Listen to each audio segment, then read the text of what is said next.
I'd been switching jobs like some people change TV channels, looking for something that clicked.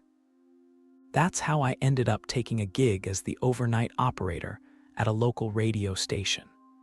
It wasn't a big-name brand or anything. It was one of those stations where you can still hear the hum of electricity in the background because the equipment is older than your grandmother. When I met the day shift guy, Keith, he looked like someone had forced him to swallow a bug and act like he enjoyed it. He handed me a janky set of keys and a piece of paper that had "Read this," scribbled in desperate caps at the top. It listed what Keith called the usual, a rundown of tasks like logging the nightly programs and making sure nothing caught fire, which sounded simple enough. But at the bottom of the page, scrawled like an afterthought, were 4 extra instructions written in a different ink, as if they were added later. 1. Keep the lobby lights dim after sunset. 2. Broadcast the pre-recorded night playlist only, no live shows. 3. Don't answer the phone after midnight. 4. Never go up to the roof. These nuggets of wisdom were odd, sure, but small-town oddities are the salt of any local job. I asked Keith about them. He just shrugged, muttered something about traditions and old wiring, and was out the door before I could really question the sanity of rule number 4. The first few nights were as quiet as you'd expect.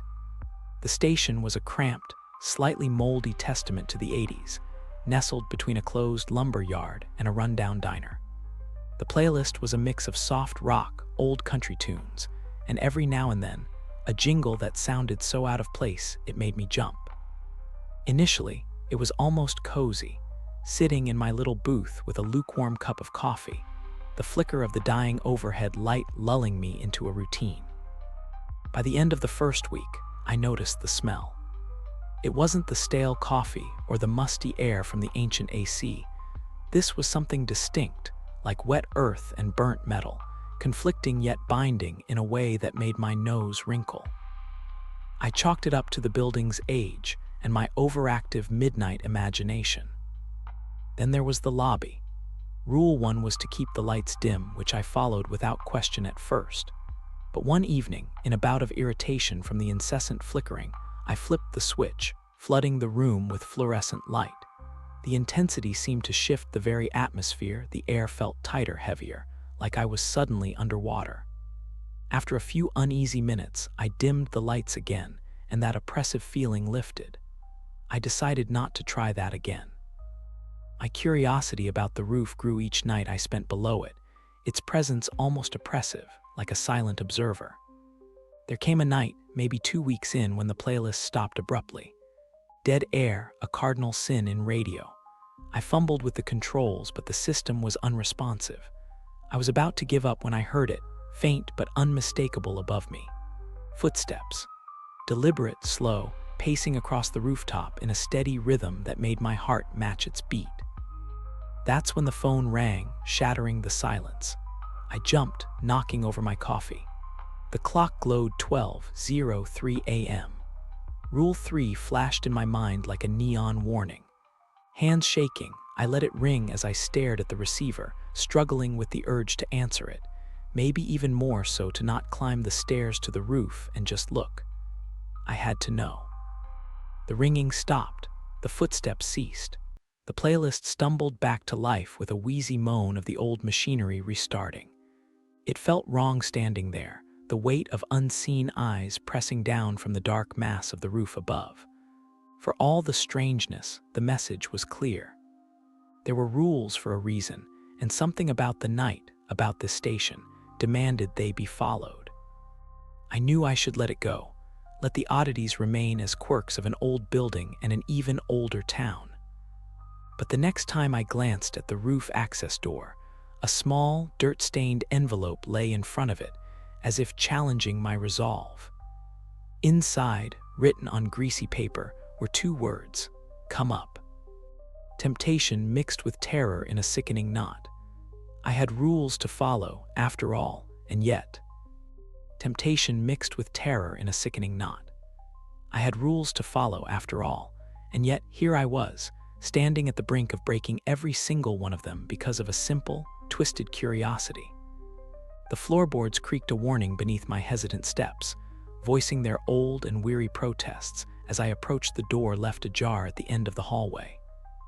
The dim light from within spilled out like fog, creeping around my feet, urging me closer.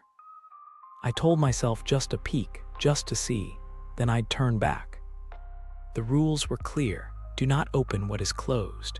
Do not see what hides in darkness. Do not seek what willingly conceals itself.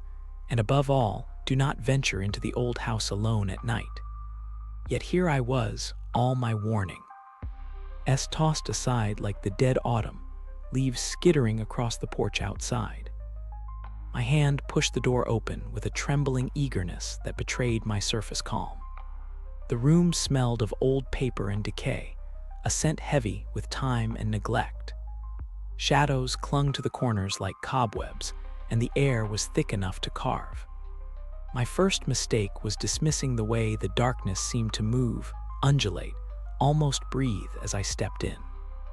I scanned the room, eyes darting over the antique furniture draped in white sheets, looking more like shrouded corpses than decor. My heart hammered against my ribs, loud in the oppressive silence. The only sound a distant drip, drip, drip somewhere in the bowels of the house. A house that my Aunt Sadie had always said was watching, listening, holding its breath. Stupid, I whispered to myself, a feeble attempt to scoff away the fear clutching my throat. It's just a house. But as the words left my lips, a chill sliced down my spine, telling me how wrong I was. That's when I heard it, a soft, sad sob, muffled and near, not from the next room or down the hall, but under the floor where I stood. My skin crawled. The house shouldn't be making this sound. Nobody had lived here since Aunt Sadie passed, and she'd been the last of our line who dared dwell within its walls. Compelling my legs to move took every ounce of courage I didn't know I had. Each step towards the sound felt like wading through water, every instinct screaming for me to flee, but I couldn't. Not now. The sobbing grew louder, more desperate.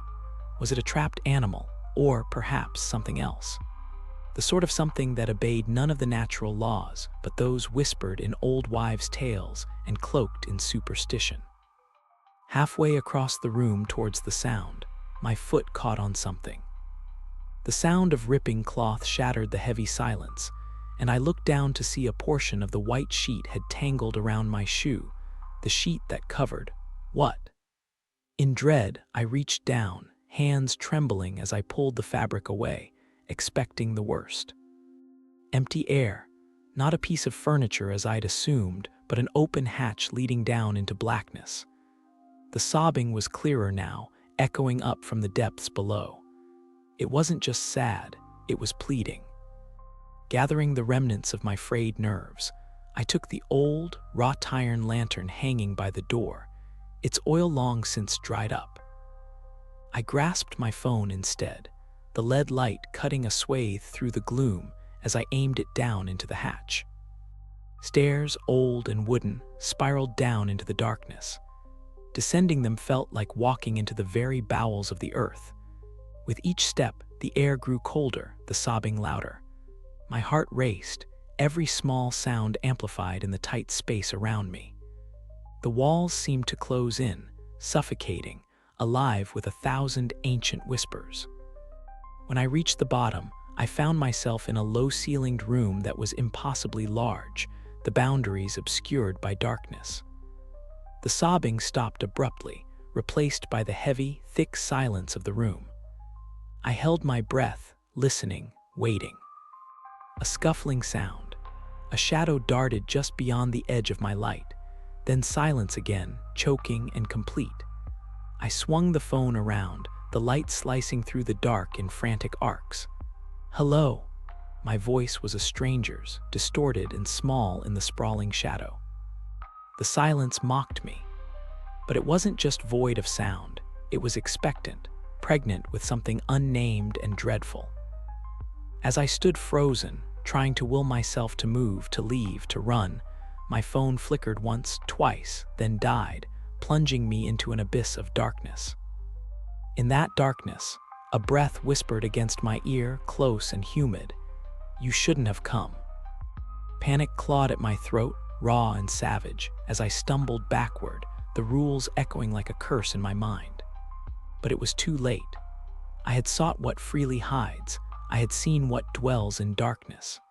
Every step taken was a step away from safety, every breath a moment closer to something dreadful. But the real terror was the realization that perhaps I was never meant to leave. The forest seemed to close in around me, threading its dark fingers through my hair, scratching at my skin. My heart thrummed a frantic beat in my chest as I turned in the direction of home, the path now a snaking ribbon of pale moonlight bordered by impenetrable shadows. I tried to focus on the sound of my footsteps, to anchor myself to the reality of dirt and leaves under my boots. But the whispers wouldn't cease. The low, taunting breaths of the forest that suggested it had lungs and lips and sinister intent. I should not have gone through the gate at the rear of the old Henderson property, should not have ignored the rusted signs that warned of dangers beyond mere trespassing. But curiosity, that traitorous friend, had nudged me forward. And now, as I glanced back over my shoulder, every snapped twig or rustled leaf was a harbinger of my foolishness returning to claim me. My flashlight, a weak beam in the overwhelming darkness, flickered as if on the verge of death. I smacked it against my palm, cursing under my breath when the light stabilized for a moment before dimming once again. In that brief flicker, the path ahead seemed to alter, the trees leaning in more oppressively than before, their branches gnarled like the arthritic fingers of a witch. Breathing became a challenge, each inhale a labored dredge for oxygen. I pressed on, the rules I'd broken replaying in a loop in my mind. Do not seek what hides freely, do not behold what dwells in darkness. The words morphed into a whispery chant that matched the cadence of my own ragged breaths. A sudden crack to my right snatched my attention, and my head whipped around, eyes straining against the thick black that seemed to swallow up my beam of light. Something large had moved, something with enough weight to snap a thick branch underfoot. The trees around seemed to lean in closer, as though they were eager spectators to my plight. "It's just an animal, I muttered to myself, but the reassurance sounded hollow. This forest, alive with unspoken rules and old ghosts, wouldn't let me off with mere nerves.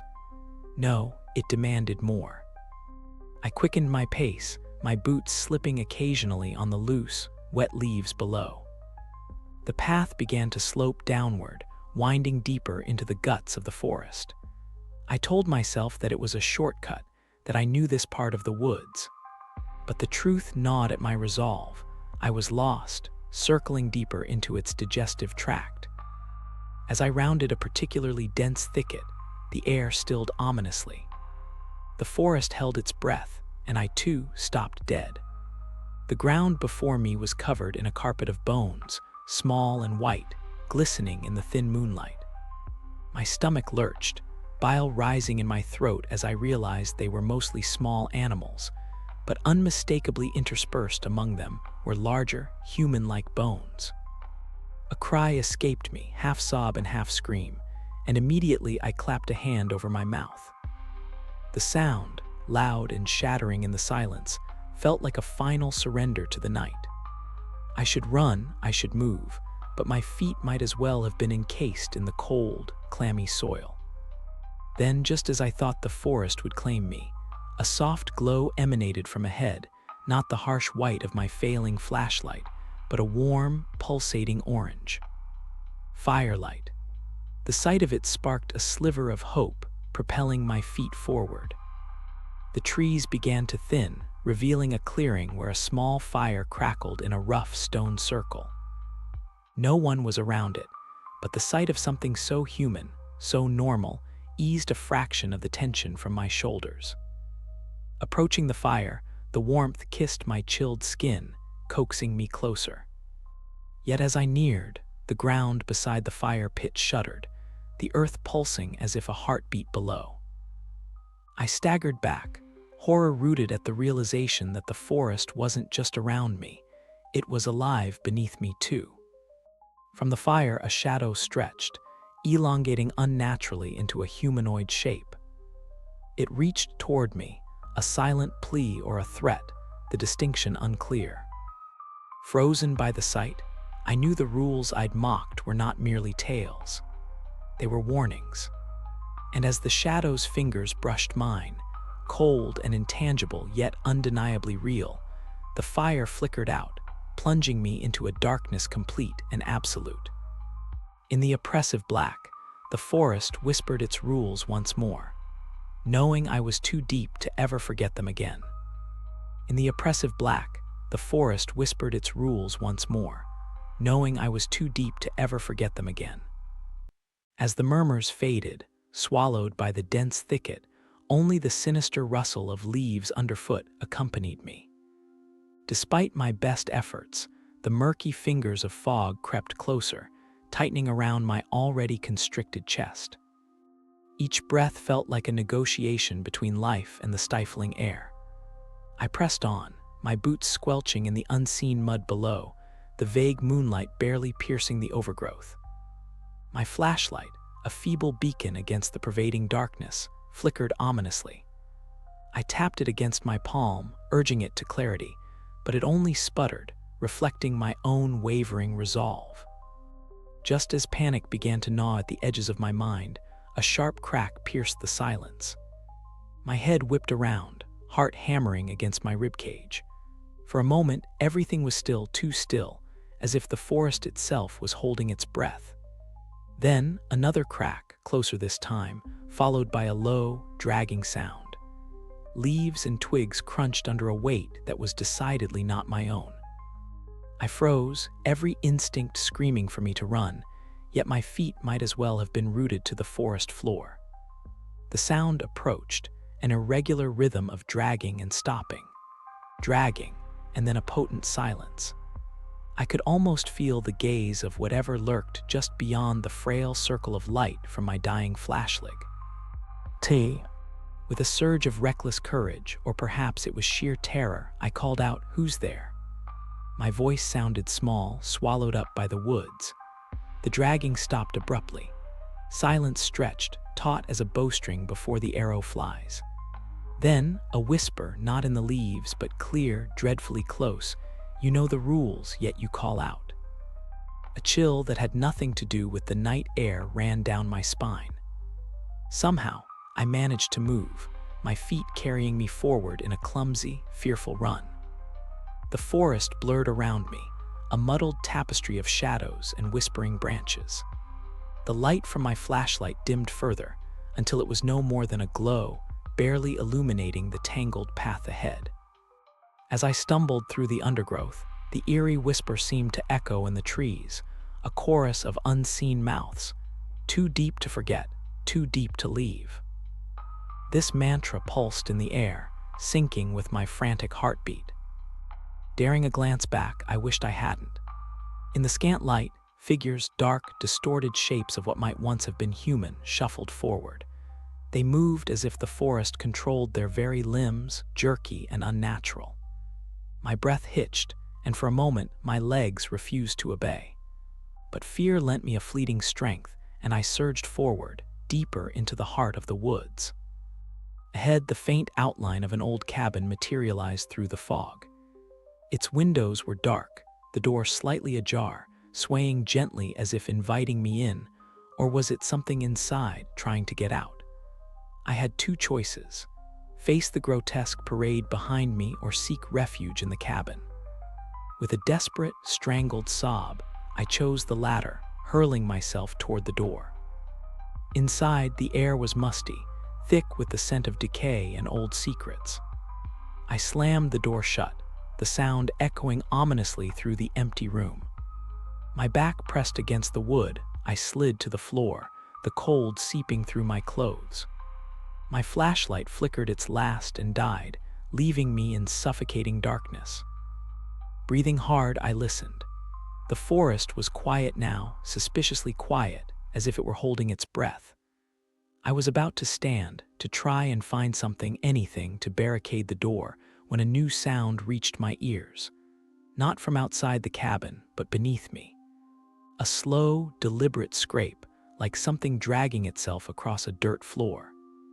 The cellar. The realization hit me like a cold wave. There was a lower level to this place, and I wasn't alone in it. As my eyes adjusted to the darkness, the outline of a trapdoor emerged from the shadows, just feet away from where I sat. And then, unmistakably, the sound of something clawing at wood, trying to find a way up.